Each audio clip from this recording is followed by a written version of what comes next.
guys, my name is Lacey of Spooky Lists and Fat Hips, and welcome back to my YouTube channel. Today I'm going to be talking to you guys about two things that have happened recently in the makeup community that have really just rubbed me the wrong way, and it made me want to get on camera and talk about it. You can consider this a drama video if you want, but to me, drama is like, oh my god, I'm making a big deal out of something that's maybe not so much of a big deal. To me, this isn't drama. To me, this is very serious. So that's why, like I said, I wanted to make a video about it. So the first thing I want to talk about is bullshit that is hard candy. So if you don't know, hard candy is a makeup brand that is carried in Walmart. And they recently filed a copyright for #MeToo, intending to make an entire line of #MeToo products. If you don't know what #MeToo is, it's basically a social movement that people who have experienced sexual harassment or sexual assault share their stories and use the #MeToo to let other people know how serious of a problem those things really are and that survivors aren't alone. So hard candy, for whatever reason, thought this would be a great fucking thing to try and capitalize off of. They claim that 100% of the proceeds of this line was going to go to a charity supporting the #MeToo movement, but I call bullshit on that. I don't call bullshit that they were going to donate to charity. What I do call bullshit on is they weren't fully aware that they were going to profit off of this. Companies do this a lot. Basically what a company will do is align themselves with a certain cause or a certain charity or things like that that is prominent with their target demographic to get that demographic to then shop from them. For instance, before gay marriage was completely legal in the US, a lot of companies made their stances very clear if they were either pro or for, because they wanted either demographic to come shop with them. If you look at a company and say, oh, their values align with my values, I want to support them, that is a way of getting someone to put money into your own pocket. So like I said, I don't think hard candy was dumb. I think they were hoping that people would see a #MeToo line and go, that's incredibly awesome, I'm going to give hard candy more of my money and expand and buy more of their products from different lines and different ranges. Obviously the backlash was a lot because it got them to stop the entire process of making this line and to apologize for it, and I think that goes to show what the power of a consumer's voice can be. But also, like I said, they're not stupid, they're a business. They were fully aware that this was going to cause them way more loss than profit, because it's very likely that people would have boycotted them. Speaking of boycotts, that brings me to the second thing that has been crazy news in makeup land recently, which is Tarte Cosmetics and their lack of inclusive Shape Tape foundation shades. If you've been living under a rock, Tarte has Shape Tape concealer, which is like everybody's favorite concealer, myself included.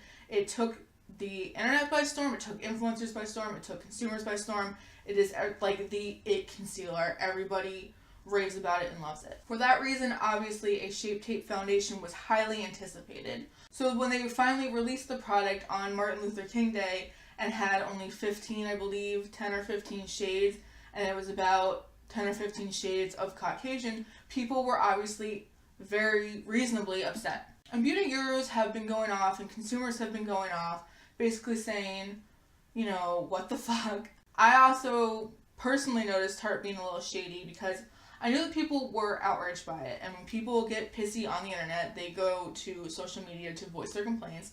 So I went on Tarte's Instagram to see what people were saying on their comments and their photos, and then I noticed people were posting a lot of palm tree emojis, and to me that's a little weird considering that they're in hot water right now. So then I look a couple pictures back and notice that they're doing a tripping with Tarte.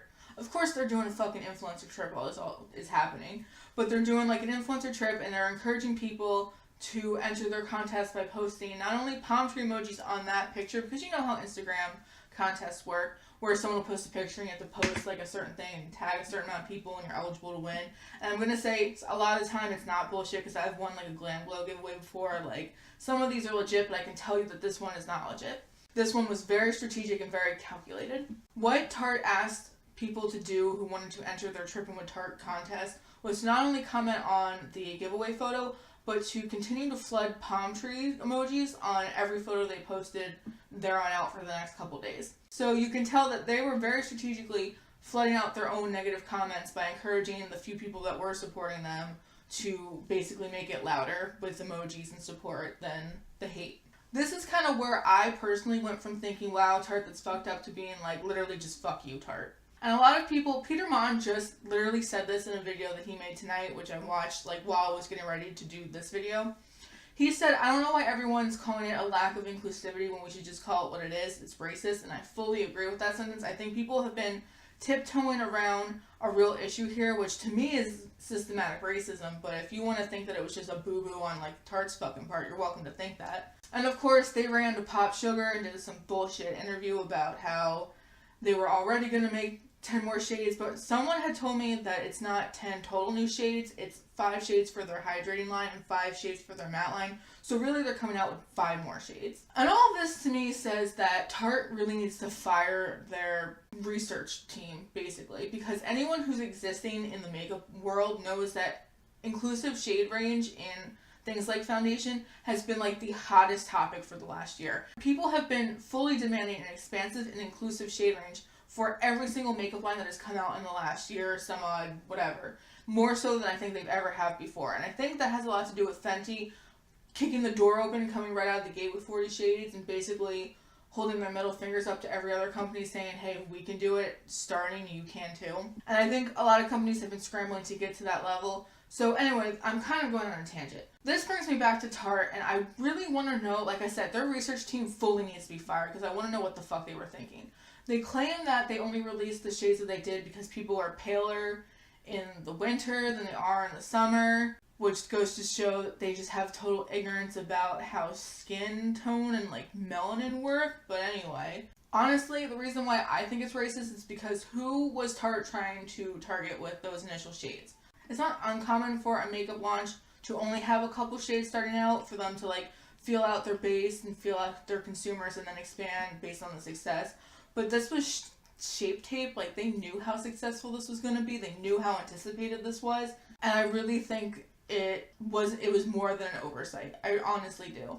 I think if it wasn't purposeful racism, which they had already had a racist incident a couple months ago, then it was just blatant stupidity to think that this wasn't going to be an issue, given how I said every other makeup launch has been held to this standard of we want inclusive shades. And then of course Tarte released an apology, but they did so on Instagram stories. And what really pissed me off about their apology was not only how half-assed it felt, but they did it on Instagram stories, which means it would be disappearing in 24 hours. And also they included their own hashtag in the apology, so I can't help but believe it wasn't a genuine apology when you're saying, oh, sorry, we were just so caught up in hashtag Shape Tape Nation, which is some like Paul Brothers level bullshit. A lot of influencers have been doing the right thing and either choosing to not review the new foundations in general or have been very vocal about how not okay that this is. Personally, for me, it does make me want to question if I want to continue shopping from Tarte Cosmetics or not.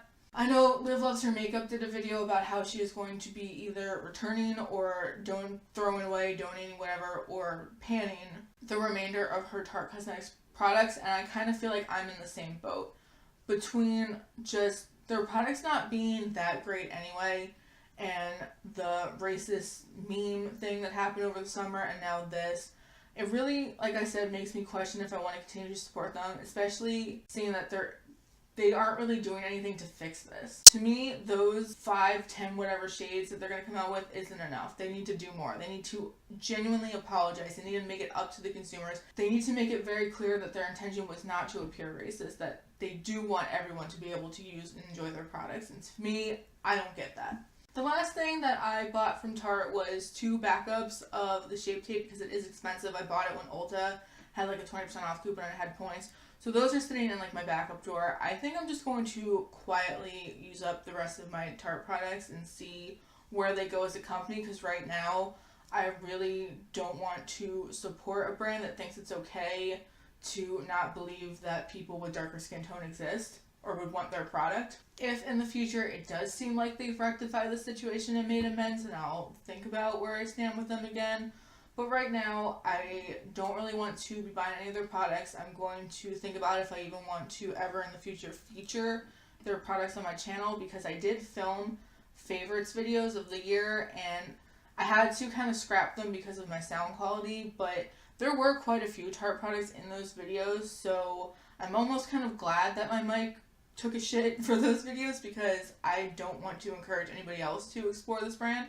And like one last note on this topic is if you have a shade available in these new foundation lines, you really need to think about what's more important to you. Because while people were upset about the situation, there were equally people being like, who cares? They have my shade, I'm still gonna buy it. Or you don't have to shop from Tarte, you can shop someplace else from someone who has your shade. Peter Monn made a really good point where he said, you know, we're using words like inclusivity and being very kind to Tarte, but if it was any other company or influencer or a person or industry that was doing this, that was excluding people based on skin tone, we would be up in arms about it, and I very much agree. So if your response to people being upset about an issue like this is to tell them to fuck off and go someplace else, then you're part of the problem, and that's all I'm going to say on it.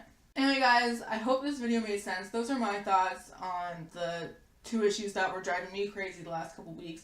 I think in the future I am going to keep doing videos like this. I originally thought like I didn't want to talk about this, I didn't want to be controversial on this channel, but I think then what's the point of having a platform if I'm not going to use it correctly? Anyway, kindly let me know how you guys feel about it. What do you think of the hard candy situation? What do you think of the Tarte situation?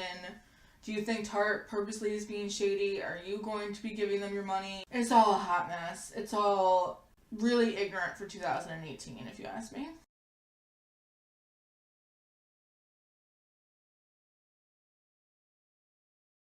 Anyway, thank you guys so much for watching, and I will see you next time. Bye!